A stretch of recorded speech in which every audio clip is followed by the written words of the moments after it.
Hey, CNFers, shout out to Athletic Brewing. You know, that dry January time of year is fast approaching and you might want to give it a go. Delicious stuff. I'm a brand ambassador and get no money. And they are not an official sponsor of the show, so I would just love for you to give it a try. So visit athleticbrewing.com and use the promo code BrendanO20 at checkout for a discount. All I get are like points towards merch and free beer, but I don't get any money. I just want to spread the love. Also, I haven't done this for a while, but I'm happy to bring it back into the rotation since I have a teensy bit more time on my hands. If you leave a review over at Apple Podcasts, I will give you a complimentary edit of a piece of your writing of up to 2,000 words.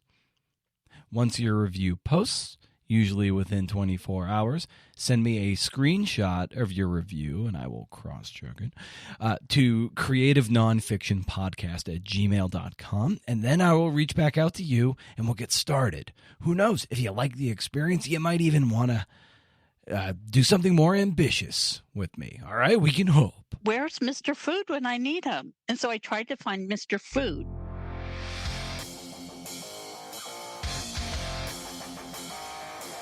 Oh, hey, CNFers. It's CNF Pod, the creative nonfiction podcast, the show where I speak to badass people about the art and craft of telling true stories. I'm Brendan O'Mara. How's it going? Rachel Dickinson is here to talk about her new book, The Loneliest Places, Loss, Grief, and the Long Journey Home. It is published by Three Hills Press. No way to sugarcoat what this book deals with, all right? Rachel's son, Jack, died by suicide in 2012. He was 17. And this book stays within the boundaries of Rachel's experience, her headspace, her grief. Yes, her 3 daughters and her husband were deeply affected by this tragedy, but you won't hear much from them in this book. Not really until the end of the book, where Rachel interrogates her selfishness, as in her own words, and withdrawal from the family, and in some cases, abandonment, where she just set off around the world. It would be easy to judge Rachel in this book. Even her editor wondered how, quote, likable, unquote, she was as a character, and that, if anything, should tell you just how honest Rachel was about her processing of this unthinkable experience and a willingness to put down, that degree of candor on the page, independent of what anyone might think of her. This is something I've never done before, but I think we should bring it up given the subject matter of the book, and I've heard other podcasts do this. If you or someone you know is dealing with suicidal thoughts or may harm themselves, call or text 988. This will be the Suicide and Crisis Lifeline. This will route people to the National Suicide Prevention Lifeline, where they can speak with a counselor, a trained counselor, for support and help them through a dark moment. Okay, little housekeeping here. Show notes to this episode and 1 billion at last count. Others are at BrendanO'Mara.com. Hey, there you can also sign up to the Up to 11 Rage Against the Algorithm newsletter. And what better time to rage against the algorithm than right now? What with the shit show happening at Twitter. This is where it's at, CNFers. I'm not one to hang out on social media. In fact, I've logged out of my Twitter accounts because. I'm tired of it. But I am one to put a lot of effort into my kick-ass newsletter that entertains, I like to think, gives you value, I'd like to think, and invites you to a monthly 40-minute happy hour. Because who can afford all that Zoom nonsense? Okay, 40 minutes it is. That's our happy hour. And also we're sticking it to the algorithm. Right up the algorithm's keister. If that's your thing, sign up. First of the month, no spam. As far as I can tell, can't beat it. Also, consider heading over to patreon.com/CNFpod. Going over there helps keep the lights on at CNFpod HQ. The show is free, but it sure as hell ain't cheap. I got to thinking that maybe I'd move the CNF and Happy Hour to Patreon, but I'm thinking that maybe for certain tiers I'll have a virtual writing group where, you guessed it, we'll just write in community, whatever we're working on. I have to figure out some logistical things about that, but we'll see. We'll see, CNFers. All right. It is time. It is time to speak with Rachel Dickinson about writing, the late Philip Gerard, structure, painting, grief, being marked, and a recommendation we should all heed. So here we go. Riff.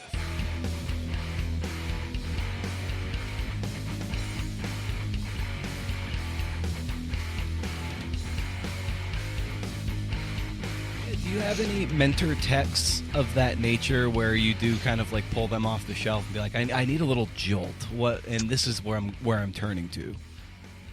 Yeah, I actually go to the Tracy Kidder, Dick Todd book. Oh, yeah. For those who want to know, it is good prose, the art of nonfiction, stories and advice from a lifetime of writing and editing. Periodically, and just kind of, I don't know, it invokes Goucher for me, which I really love. But one of my favorite books on writing is actually Stephen King's book. Oh, it's a great one, yeah. I love that. I love that book. For me, it's inspirational because he talks about not being able to write. And that's what hits me periodically, and not being able to write, and then thinking, how do you get through this process?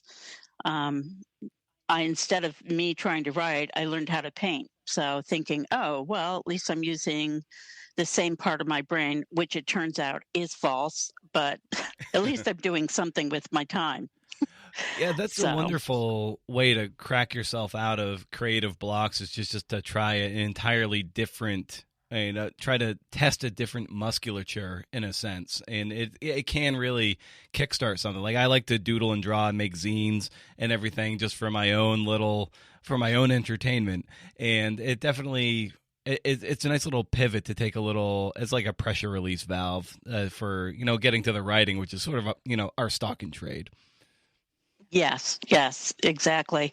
But then I found myself I became very disciplined at the painting. I would get up, and that's the first thing I would do, and I would paint all morning, or dedicate myself to some aspect of painting all morning.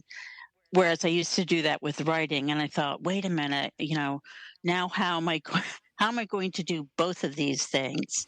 So I felt like maybe when I started writing again, the writing would suffer because I had spent so much time developing the discipline of painting. How do I get back to the discipline of writing?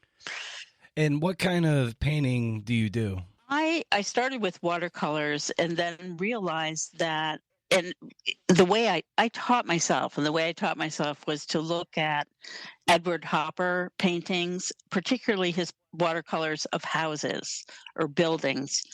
And I copied every single one.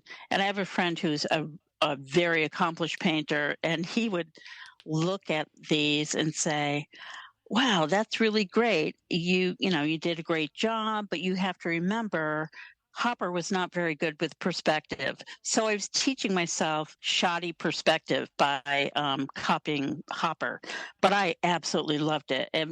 But then I realized what I really liked was color, and I couldn't get the depth of color I wanted with watercolor. So I eventually ended up using oils, which is what I do now. Very nice. I love that when you were starting to paint, that you would literally copy other images, Hopper in particular here. I think there's a lot of there that gets to the heart of how you develop a voice, be it as a visual artist or as a writer, that you do imitate people who inspire you, and over the course of doing that, you start to, over time, kind of hone something that is uniquely you. So maybe you can speak to that and how you developed your voice, maybe by imitating other writers that you deeply admired as you were coming up.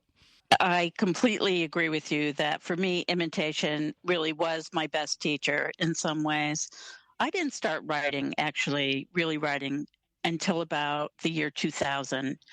And I started by writing a newspaper column for our little teeny tiny Gannett newspaper. I remember walking into the editor's office and saying, I want to write a column about my village. And after he got done laughing at me, he said, "Well, what would you write about?" And I said, I pulled out an index card and I said, "Well, corn, of course, walking, people I meet." Yeah, I said, "Whatever I want to." And he said, "Okay, you can write 3 pieces and then we'll go from there." And I ended up having a 5-year run with this paper, and they started advertising me above the fold on Mondays because people were buying the paper because I was writing a column in it. And I said to the editor, "Aren't you really, do you think it's because of me, or is that the day you run all of the circulars and the coupons?" I said, "I feel like it might be the coupons." But so I taught myself how to write an essay by doing these little 500 word pieces. And but I wasn't really reading essay. Instead, I was reading, I love Susan Orlean, and I was reading anything that she ever wrote and just really trying to absorb what she was doing. Her sentences and her word choices are so wonderful and evocative, but she can do one thing that I definitely can't do, and that's dialogue. So, and she just like, she's kind of a messy writer too. I remember trying to deconstruct The Orchid Thief, like, okay, this will break the code. This is how I will learn how to do structure by looking at Susan Orlean's Orchid Thief.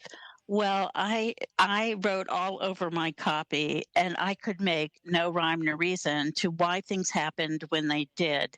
And I just kind of threw the book in the air at one point and said, "I just will love this for this, but I'm not going to learn structure from Susan Orlean. I have to turn to something else." So I am a person who constantly looks for imitation, for someone to imitate, someone who I think is really good at something. And structure is my problem. So the one person I turn to for structure is actually Candice Millard. I think she's an amazing writer. She has a background in um, National Geographic stories, and she was an editor there, and she's written 4 books. And to me, they are all gems, and they all have at least 3 characters and that she follows through the entire narrative, and they are pieces of beautiful history, or history written beautifully, I should say. And she approaches each topic, like the one I love best is Destiny of the Republic, where she writes about James Garfield, the 20th president who dies 4 months into office. Destiny of the Republic. It's a tale.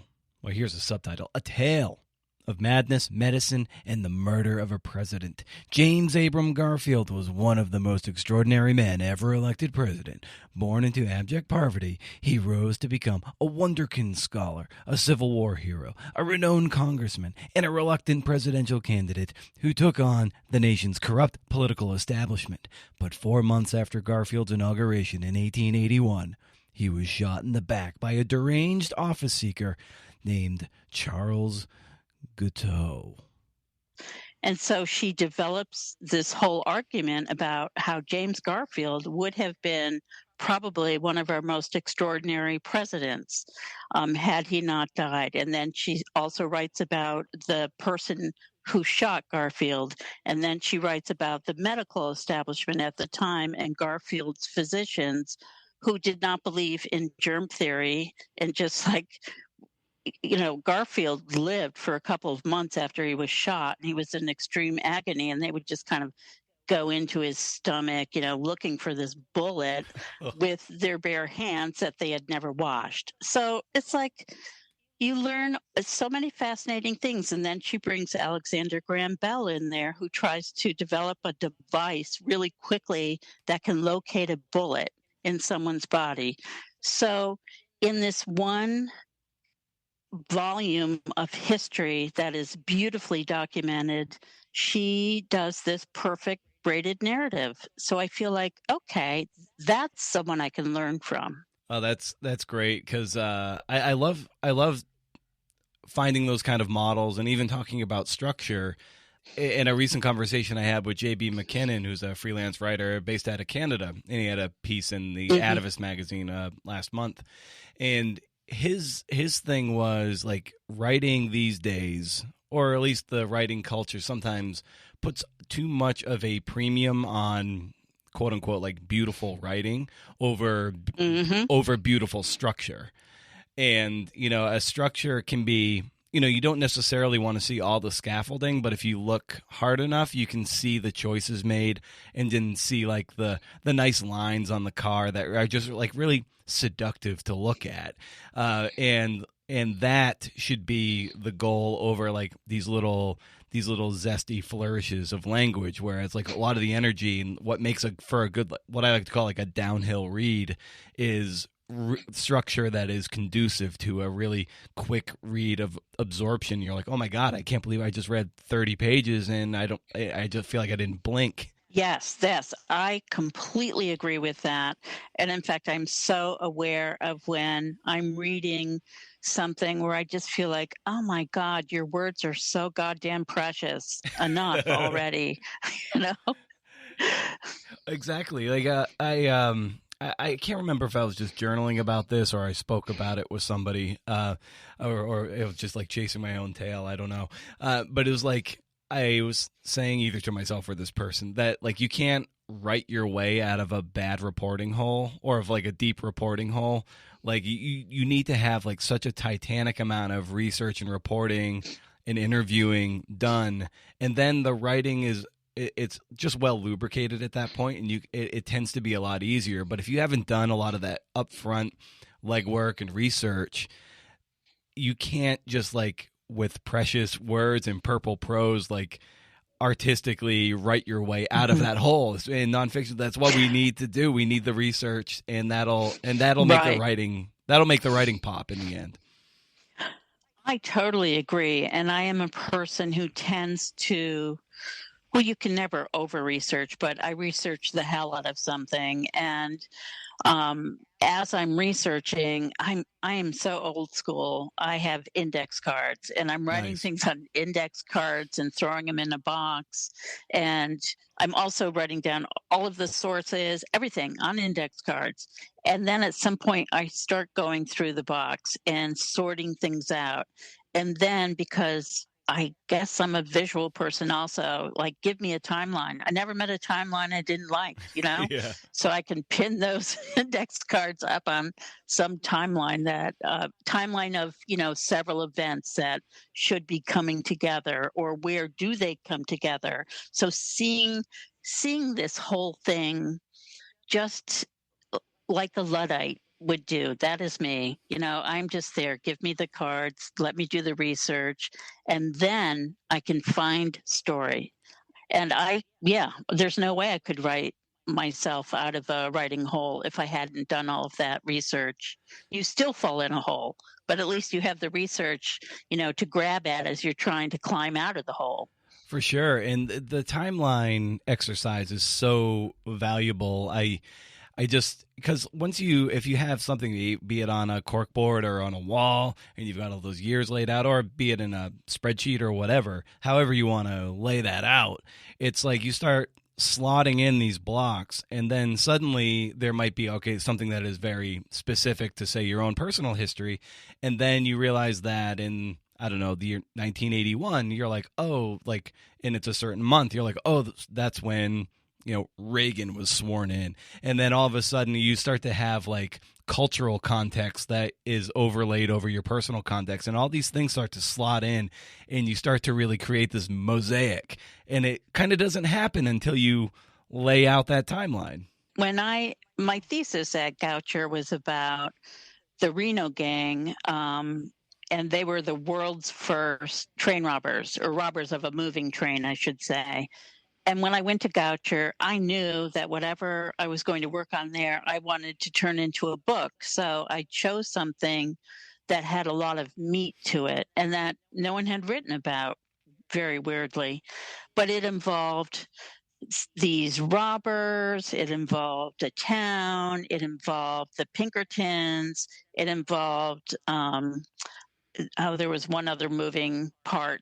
But so I ended up making these 4 timelines and one for each moving part that I had to try to sync up. And that was so instructive. Like, oh, history of railroads, of course. So there I am, like going, oh, okay. So, oh, they didn't have this at that point when these people were trying to do that. You cannot see that unless you have this like photographic brain. You can't figure that stuff out without just doing the work to make things mesh. I remember in back in undergrad, and I was had a class with Maddie Blaze, who actually sometimes Oh, she's awesome. she's Yeah. the I best. loved her book about basketball. It Oh was yeah, just fantastic. yeah. And these girls, hope is a muscle, and Yeah. it's such a wonderful book. And her memoir of the house on Martha's Vineyard is awesome. That came out a Hmm. few years ago. I don't know what she's working on right now, but need to knock on that door. But yeah, I study. I had a diaries, memoirs, and journals class with her at UMass Amherst, and she had us do the timeline thing, and just so we could start to see a little, we'll be able to slot, various personal vignettes, and it's just like the minute you do one, you don't think you can remember anything, and then you do one and you're like something else kind of comes into focus, like a Polaroid picture, and then all of a sudden like you're starting to really fill it out, and it's such a great exercise because you don't know what you're going to remember until you start to kind of write it down, and they kind of kickstart another memory. That's how I feel when I write essays. And I really came to writing essays fairly late, but I find it in a way they start as these writing exercises almost, and these are personal essays. And as I start writing, I am amazed at the stuff I manage to pull out of my head. Now, and I try to fact check it as well Right. because, my memories are a very weird thing. And in my latest book, I'm writing about my memories, but it also involves reaching back into time. And at one point, a sister's involved or my parents are involved. And I think, now, did this really happen? How do I even fact check this? I can fact check the weather, but how can I fact check my memory if, most of the principal players are dead? It's such a tricky exercise, and then you can kind of play with the fluidity of your memory and play it off someone else's, like this is how I remember it, this is how someone else does, and then like triangulate the scene as best you can. And I think that's what a lot of people who might have a more journalistic bent will do in memoir, and then other people might just be like, I'm just going to take the one that sounds better, and and that's the other that's a choice, and that's also sometimes where people get into trouble with memoir. Yes, yes. I do know that my sister is also a writer, and she does show up in my book, my latest book. And I thought, should I fact check this with her? And I decided not to because I knew she'd have a different memory. And I thought, damn it, I'm allowed to have my memory of this, and I don't want to have to fact check it with her. Like, and because people, my sister wrote a couple of memoirs, and people would come up to me and say, "Oh, wow, did that really happen that way?" And my pat answer is always, "People are allowed to write their own story." You know, it's like this is her version of her story. It's not my story to tell. So yeah, I gave myself an out always. Right. Yeah. It was, and I've been trying to kind of craft this essay about my mom and Rachel Ray, our relationship through like food, and specifically Rachel Ray. And my mom's going like down the dementia road right now, Oh, and geez. so like she's. So I was trying. Like, I was not a few weeks ago when I was back east. I was talking to her about the Rachel. I'm like, do you remember like being into Rachel Ray, and we would do these, we would talk about her. She's like, oh yeah, yeah, yeah. And I had a memory of her doing. She was like trying to call bullshit on Rachel Ray being able to cook these meals in 30 minutes or less. And so my memory of the meal that she tried to cook was beef stroganoff. And I'm like, do you remember making like beef stroganoff, to try to do it in 30 minutes. Like I remember you hustling in the kitchen, you making all these noises and you work as fast as you could. And she's she's an amazing cook. But she did it in like 40 minutes or something. And so, but her memory of the meal was definitely not beef stroganoff. It was something else. And it's just like, God damn it. I remember it like that. She remembers it like this. But does the meal or does the food even matter? Like, it's really not about the actual meal, but I'm like, I would be really good if I could get the actual meal, because then I can maybe find the recipe in a cookbook and then I can really unpack the scene a little bit better. But you just don't know in those instances, and you play one memory off the other, or just make up the meal altogether. Exactly. That's the fun part, is actually when you get to write and say, here's how I remember it, and you like really flesh out your memory, and then checking with your mom, and she said, no, it's beef bourguignon or whatever. So it's like you've got these competing memories and these competing foods, and you get to play with two recipes at that point. I love that. I think that sounds like it's going to be amazing. Yeah, and my sister has like all the old Rachel Ray cookbooks too, and I was like going through them, and I'm like, is there a beef stroganoff recipe in here? And I could not find one. I'm like, damn it! I was like going through trying to do all the like the reporter, like the real sort of Woodward Bernstein kind of research here, but I'm like, what?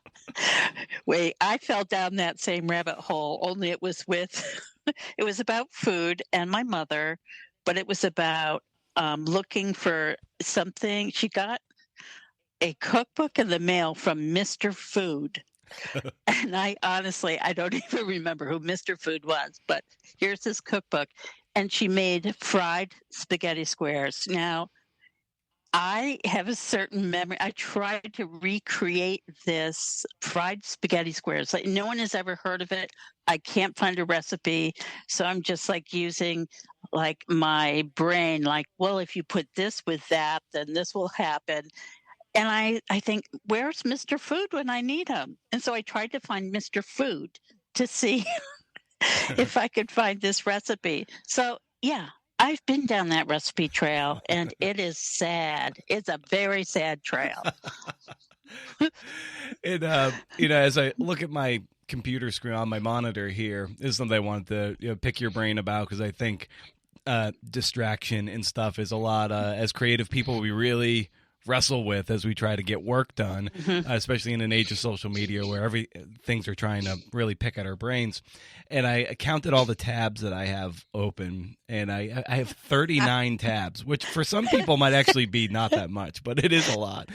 And I'm looking, I'm like, oh my God. And some of these tabs have been open for weeks. Like, I want an age, like a software that tells you how old some of these tabs are.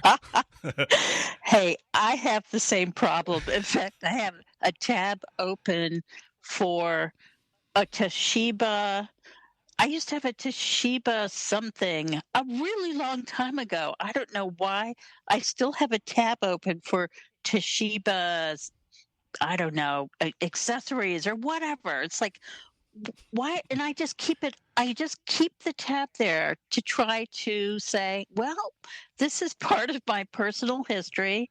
Let's see if we can work with this at some point. So I have you beat on the tabs, I have to say, but I'm not even going to divulge the number. Right. It's frightening. Yeah. And then sometimes it'll be like, this is your final free article. And I'm like, oh, shoot, I can't close this tab.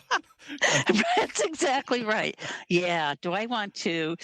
Yeah, I want to definitely read that last Atlantic article before having to push the button subscribe once again. Yeah. So, yeah, to that end, how have you gotten work done in the face of, being bombarded with any number of distractions and getting to what Cal Newport would call like deep work? I do a couple of things. I go to Iceland every year for a month, and I started doing that about 5 years ago. And that is my place where I do my deep thinking and, express my ennui in whatever form that's going to take. And I have this cabin that I go to. It's part of a little artist colony. And from this cabin, I can see a volcano, an active, I mean, a volcano that could be active at any moment. And I remember the first year I went, I just wished for that volcano to explode because it would solve all of my problems. Suddenly, would have something to write about that was so amazing and magnificent. It would just overwhelm everything else that was in my brain. Um, so I try to get away from home in order to do my deep thinking, or is it deep distraction? I have to think about that. Speaking of research earlier, in how exciting and charged that is, and given that you went to Goucher as I did, and as Christina Gaddy did from who was on the pod again last week, and it makes me think of Philip Gerard, and I never studied under him, though I considered him a friend over the years. And his wonderful book, The Art of Creative Research, Hmm. another book I don't get rid of, and it's Right. just I wanted to maybe just get a sense of what you remember about him, if you studied under him or not, but just the kind of personality he was and what he brought to the Hmm. community. Well, Christina and I were in the same class with Philip Oh Gerard. wow. We were two out of three students in that class, and we were, yeah, the two top students out of three. It's not hard to do that, actually, if there are only three. But I loved him because I was writing about the train robbers, and he was so excited about that topic. And he really, and I think Christina said the same thing, he really talked about being cinematic with your writing, setting scenes where you could smell, the gun, the cordite from the guns, and you could, see the shine of the barrel, and you could hear the sounds, and you could see the wood splintering from the railroad cars. He talked through a scene like that with me, and I'll never forget it. And I thought, okay, the same apply principles of physics apply today as did then. So you can extrapolate. I don't have to be there and have someone have described what it sounded like. I can actually create that sound with words, using what I know. And so he gave me a total freedom to do something. Although he was not one for the bullshit. He in the bullshit meter, it's like, no, you don't do that, but you are allowed to um, think like a screenwriter, which I just loved. So, and he was a great community member. He came to the study halls. He was hilarious. He always brought his guitar. And I loved the pieces he wrote about North Carolina history during its, I don't know, it had some kind of centennial or something, but he wrote a piece every month that was just outstanding. He's a hell of a writer, and I was really gutted when I heard he died. I could not believe it. I couldn't believe he's still not around. Yeah. Yeah, and yeah, to that point of the research too, and like trying to create those scenes, as you go deep into say newspaper archives or something. I was talking to Glenn Stout about this too. It's just like you get all these sources, and one might say like they got away in a getaway car. Okay, great. So they're in a car. Next one might be like, oh, it was a Buick, and then another story might say it was like a maroon Buick, and then all of a sudden you're like layering on these details, and it's building that scene and making it more movie like. But it all comes down to being like alive and engaged with the archival stuff, and I love archival research. I I think I'm at my happiest when I'm sitting in a dusty archive, although they're not supposed to be dusty. In my mind, they always are. Sitting in an right. archive with a folder open, like reading through diary entries or letters or journals, and oh my God, I'm just in my place. And I just can't imagine not wanting to do that all the time. I must be the biggest history nerd, or I don't know. I don't know why I love it so much. So when I was doing the Reno Gang, I went out to Indiana, where this train robbery took place. And I went to the local historical society and ended up in what was a dusty archive, but I found the kind of the key to make all archival research just even more wonderful. I found the one person who was a bigger nerd than I was. Pro tip: find a librarian and become their best friend, or at least let them know how much you like them. Maybe send them gifts, maybe an edible arrangement of some sort. They are your best friend. Okay. And she could show me where to go in the archives to find the perfect stuff. And she would feed me information long after I'd gone home saying, oh, I found this, I found that. And she'd be sending me copies of stuff. And it was wonderful. But I felt the same way about going through 10 years of a town's newspaper in southern Indiana. And what I did find out is, of course, I mean, these newspaper guys, and they were guys, they were such hacks and they were so wonderful at the same time. They would paint a picture that bore no resemblance to reality at all. And I was knowing that as I was reading it because I had these other resources I was kind of folding in, including even going to the weather in the 19th century on that particular day, and realize, what are they talking about? They're talking about the rain and just making this really dramatic scene. And the skies were blue that day, and there was no wind, is what you really find out. I had been using kind of newspaper accounts with abandon, and then realized, well, these are people who are really engaged in storytelling.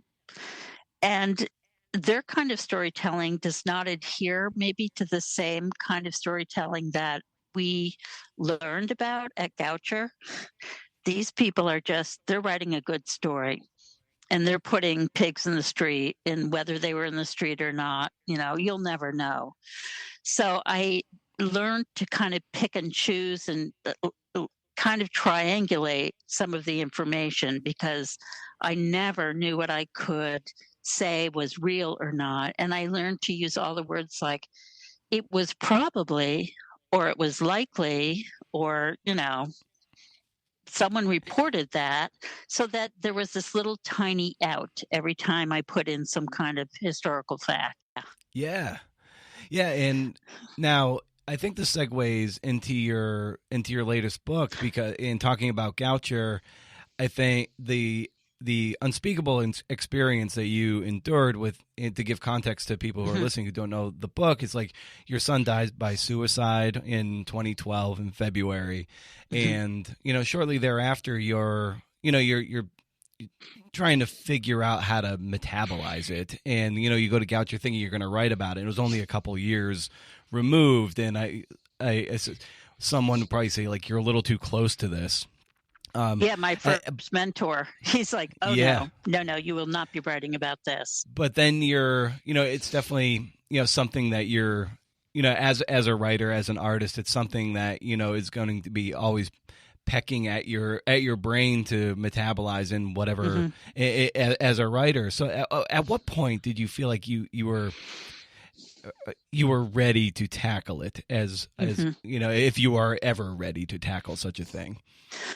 Well, this latest book is called The Loneliest Places, Loss, Grief, and the Long Journey Home. And I meant every word of that title when I wrote it. I started trying to write about it kind of right away, and realized I couldn't do it. I just had these really angry screeds, toward my son or about my son. And I was such a wreck, as you can imagine, that I basically, either I was not home, I ran away from home, or I was sitting in a green chair wrapped in a red quilt watching thousands of hours of British police procedurals. Like, I really loved those, the main characters in those, because they're always flawed detectives. And they were working on their problems like I was working on my problems while trying to solve a mystery at the same time. So these were my people. And then when I went to Goucher, I thought, okay, now I get to, someone's going to help me figure out how to write about this. And no, it couldn't be touched. So this is when I fell into the train robbery book. Mm-hmm. And I fell hard, and I worked hard on that for a couple of years, and it was published. And I loved it because it allowed me to go into the minutia of something that wasn't me.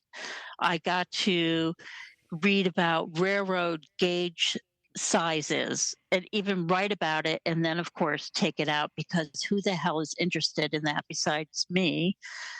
So, but it allowed me to do this deep research, and it had nothing to do with my family. And after that book was finished, I did start trying to write some essays about it. And it was, so it was a long process. That was in 2017 or 2016 when I started writing these essays. And I had a friend who was an editor at Cornell Press, and he had been trying to get me to write something for them that I didn't want to write. And so he asked me what I was working on. I said, well, I'm doing this. I'm writing these essays. I have no idea where they're going to go or what I'm going to do. And he told me to show, he wanted to see them. So I sent them, and I probably had 10 or 12 done. And he said, keep going. I'm going to put this through the process, and, I think we can get you a contract and you can keep going with this. So then it became real. Then I had to really sit and think about what I was going to write about, and how do you tell the story of this boy who was 17 and who I felt like I didn't know that well ultimately. And I realized at some point pretty early on that this was not the story of Jack. This was my story of trying to put the pieces of myself and my family back together. But it also wasn't my family story. They have their own story to tell. So I didn't write much about my daughters or my husband. And at one point, the editor said to me, well, I'm not hearing really anything about your family. And I said, it really isn't their story. And he said, well, he also said, you are coming across as kind of an unlikable character. And that gave me pause. And I said, well, this is how I was feeling at the time. Maybe it's how I'm feeling now. I don't know. I said, I never thought of myself as being unlikable. Maybe unrelatable character might be a better Mm-hmm. way to say it. But I also realized, as I was kind of interrogating how I was feeling during those moments, I really had to look back at my own family history from the time I was a child. And so, you go into your childhood and you just start stirring up all of this stuff, like Mr. Food, or Right. or working in a cow barn.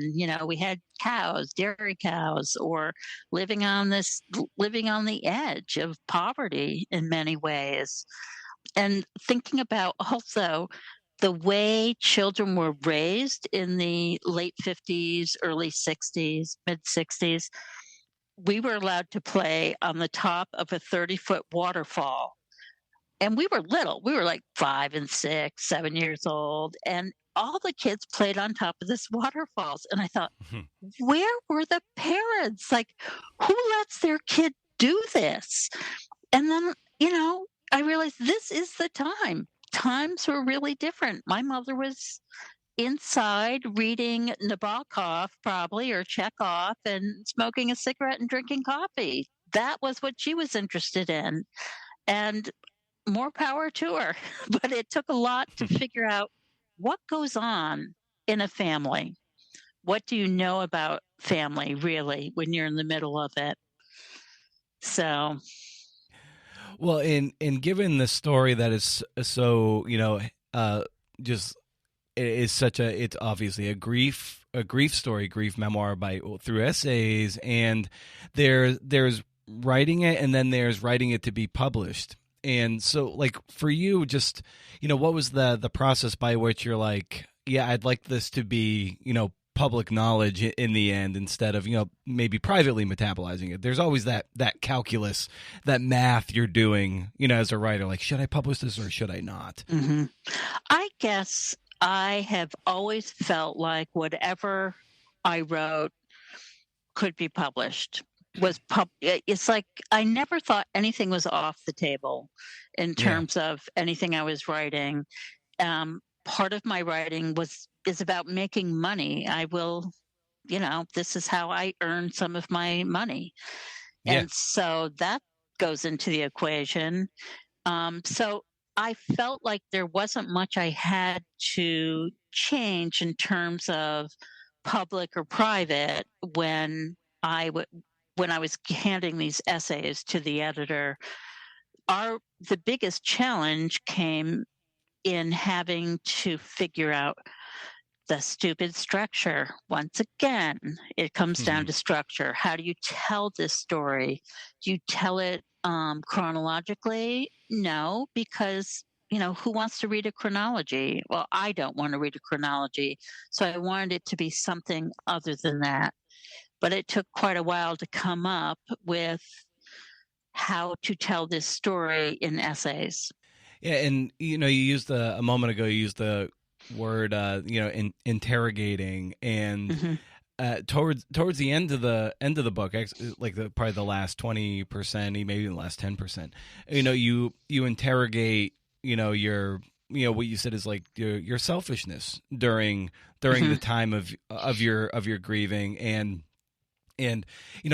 over reading the book, I kind of felt that absence of your husband Tim and your three daughters as well, and then you start to talk about the selfishness at the end. And was that a reaction to the conversation you were having with your editor, or was that something you felt like you just needed to doll up there to recognize that this was your story and this was your way of processing? I think it was a combination. I was taken aback when the editor said that to me, but I also knew it to be true. And I always knew that writing these personal essays were always going to be about me and my relationship to the world. And weirdly, it did not involve my family. And he points that out. That's kind of a strange thing. You are married and you do have these other children. So at the end of the book, I do address the selfishness, and I ask each of the girls and my husband to write me a letter about basically how they'd been doing since Jack's death. And it threw the girls into a total meltdown, breakdown, tizzy, because they all felt the same way about particularly the first 2 years after Jack died. And that was that I was not present at all for them. And so they had their father, my husband Tim, write me a letter about their response, and he agreed with them. And they said it was like we were living in a single parent household. Even when you were sitting in the green chair, you were not there. And I was so completely taken aback by this letter. I remember, my cheeks getting really warm and feeling really embarrassed and upset at the same time. And I then started thinking, what do I remember back about those 2 years? And it was nothing other than the color of the chair and the quilt and what was on the television. I didn't remember Yeah. how we ate, how anything happened. I just couldn't remember. I took some trips, I remember those, but they were to places where Jack had never been. He was not part of the landscape when I was at home Jack was always there somewhere.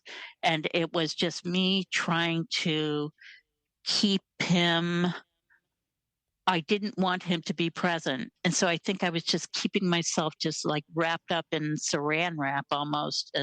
Just didn't want to open my eyes and catch a glimpse of him. And that kept me, in a cocoon. So I wasn't there for those girls. And for that, I will always feel bad. But um, they they forgave me. you know, they also Yeah. realized that this was also a this was how I was raised as well. When my parents got divorced, my mother spent 2 years going to work every day. I remember she earned $6,000 a year as a typist at Cornell, and that she had to buy a car, and the car cost $6,000. I mean, it was just astounding to me. Like, this is the economic calculus here.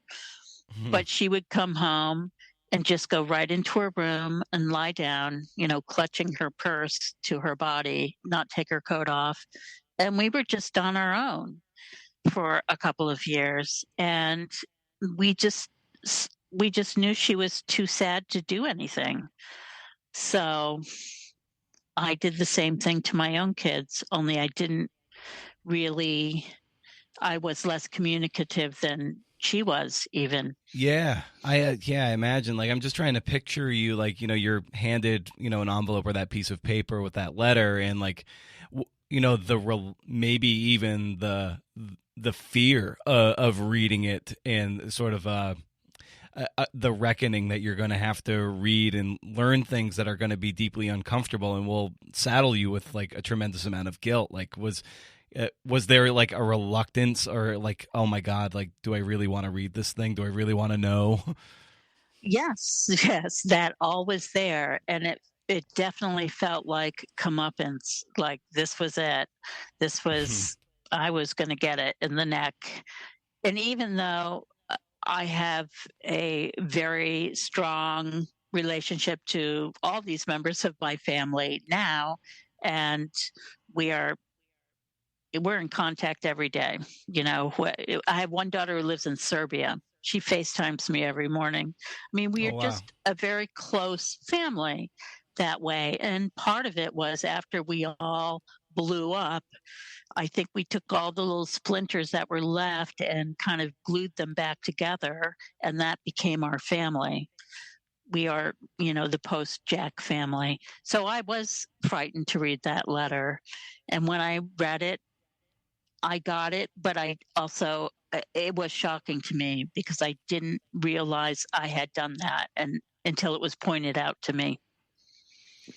Yeah, and a lot of how I've used this term a bunch already, like metabolized, the grief of the moment in the years following Jack's death was literally like getting as far away as possible, be it the Falkland Islands, be it Iceland, be it wherever, and being out in nature and birding and just finding artistic outlets. And it's just, yeah. At what point, I guess, did you know that like that was going to be, the way that was going to be your path through it, was to seek out nature and to seek out faraway places? The second I stepped on the plane in Syracuse, New York, to eventually land in the Falkland Islands, I knew that this was the thing that was going to work because I got on that plane. It was 5 weeks after Jack's death. And I think people were horrified that I was even going because I hadn't been able to function at all at home. It's like, how will she even XYZ, fill in the blank?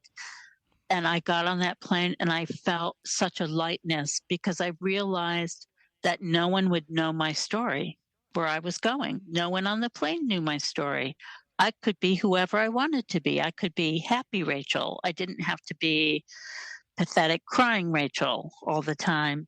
So I found a kind of freedom in this travel that I just didn't expect. And so I kept kind of yearning for that freedom once again, kind of periodically, just the need to get away from the ghosts that were here. And as I said earlier, I traveled to places where Jack had never been. There was no chance he would be a ghost in one of these places. He would not be lurking around a corner.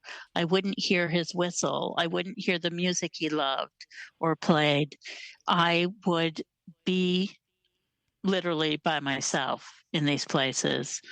And something I've always done and loved is notice the landscape around me is just the way it's just the way I do things. I look outside and I see a lot more or different things that other people see. They focus on people perhaps, and I'm focusing on, how that particular tree is growing. And isn't it interesting that, you wonder what formed that knot at that one place, or why is do all elm trees look this way? So I just start wondering about how things occur in nature and what they look like. And it makes me feel good. This is what it is. Or it lets me feel everything at the same time, good and bad, sad, lonely, happy.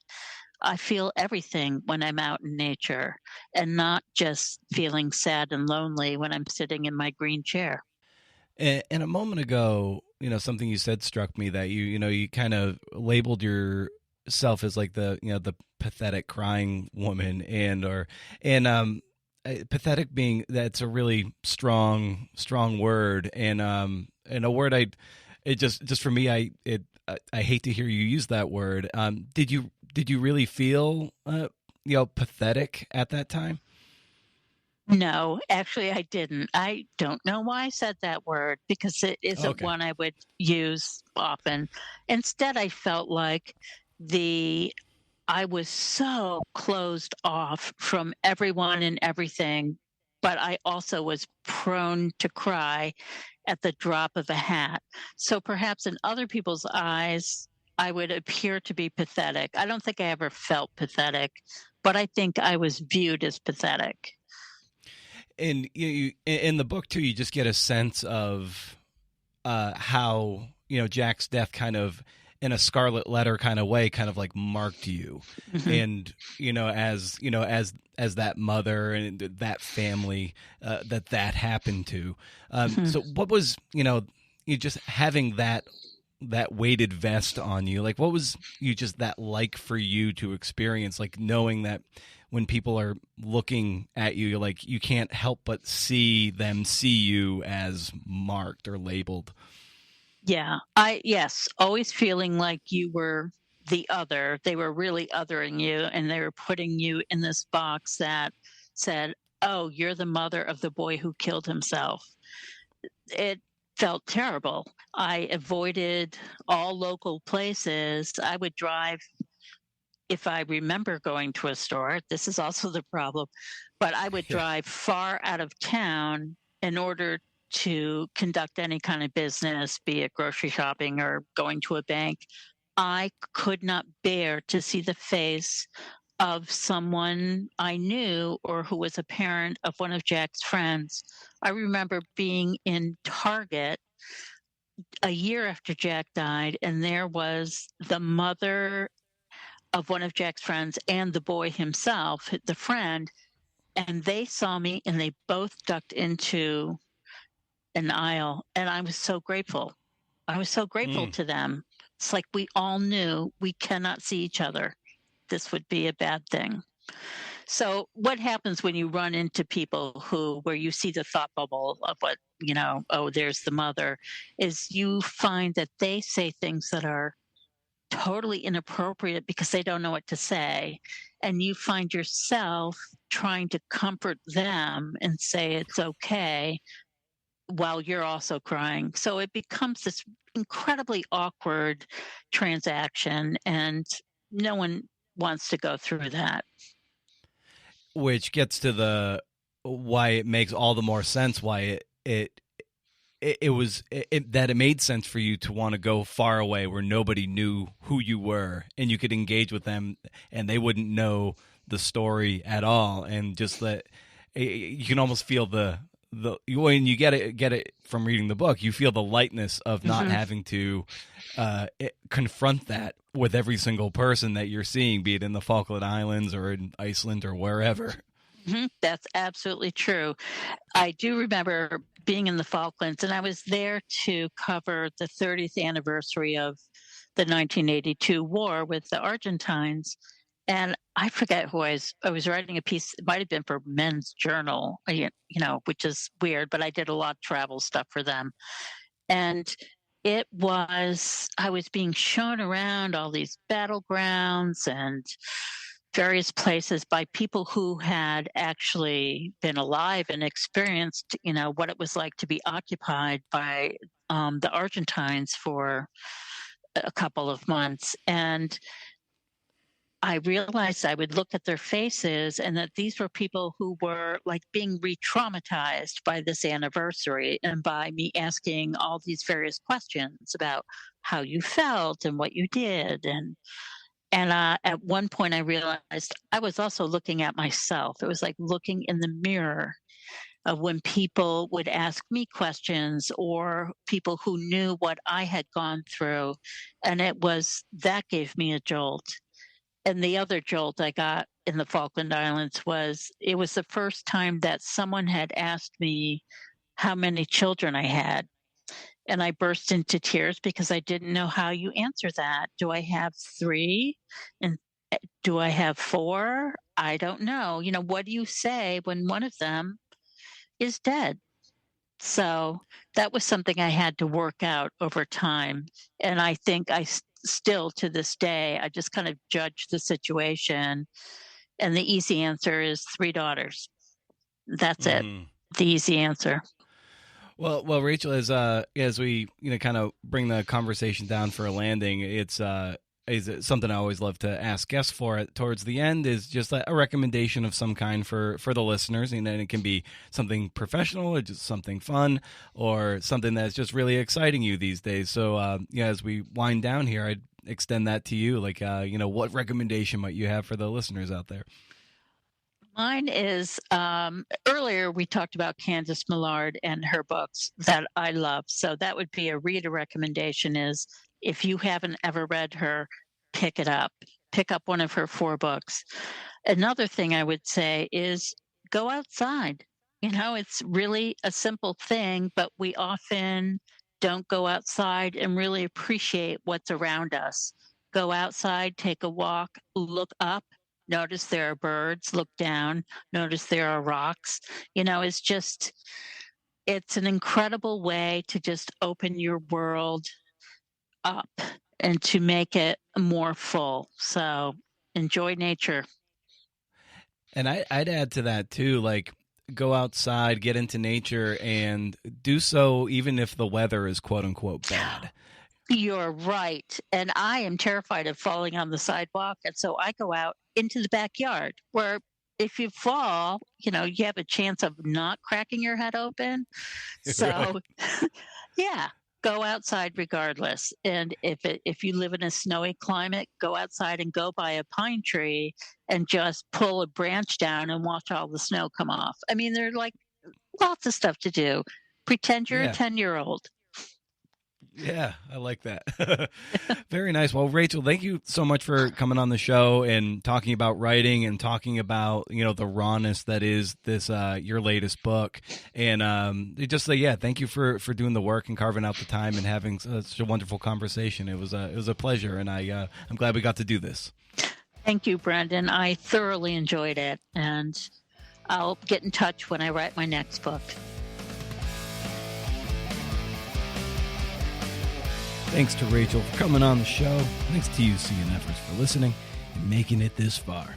Again, if you or someone you know could use a little help or is feeling suicidal, dial or text 988 and a trained counselor will be there to listen and provide support. By the time this podcast publishes, it'll be Black Friday. In honor of Black Friday, this podcast will be offered free of charge. I know, what a guy. But if you insist on paying, head over to patreon.com/CNFpod, shop around, see if there's a tier where you'd like to throw in a few bucks into the tip jar. The other day, I was interviewed by a University of Oregon student for the Daily Emerald, their school paper, about the shuttering of the opinion page at my former newspaper. She seemed a little nervous, and I get that. Hell, I still get nervous when I talk to people. She used a recorder, which most of us use. I use one. But she wasn't taking any notes at all. I tend to use notes in this context as a way to maybe put a pin in a question if someone says something like, ooh, I want to circle back to that. 'Cause I don't have the capacity to mentally put a pin in something because I'll forget. So I write it down. And there are other things worth writing down. As a result, sometimes in the conversation and the interview, she kind of lost her train of thought quite a bit. But this is why we practice. I wish I could say there was a path to journalistic riches. I was just thinking of the road ahead of this young reporter, and what would that look like? A satisfying career, one where you can envision an emergency fund, or not have to marry rich to afford a house or even a family. There will always be a need for journalism, right? I just wish it was valued in the same way that we value like a good accountant or a real estate attorney. When I started at this last newspaper, I was making $18.50 an hour, which did not change, at 34 hours a week. Then I was told I had to work 30 hours a week. Then they cut my workload so much that I was down to 15 to 20 hours a week. Never any raise over more than 3 years, not even for cost of living, which is astronomical in Eugene, Oregon. Relatively speaking, I married rich. She hates her job, feels trapped, and wishes she could leave. But hey, Brendan gets to have a podcast. Anyway, so we find gigs that we don't tweet about, if we tweet at all. Logging off of Twitter has been one of the great joys of 2022 for me. Done giving them free words. Done. Especially with the reinstatement of you-know-who. Done. Let's just say 2022 is a pretty shitty year overall, this year 3 of the pandemic, but I cite logging off of Twitter as one of the great highlights. I don't know what to offer anybody anymore.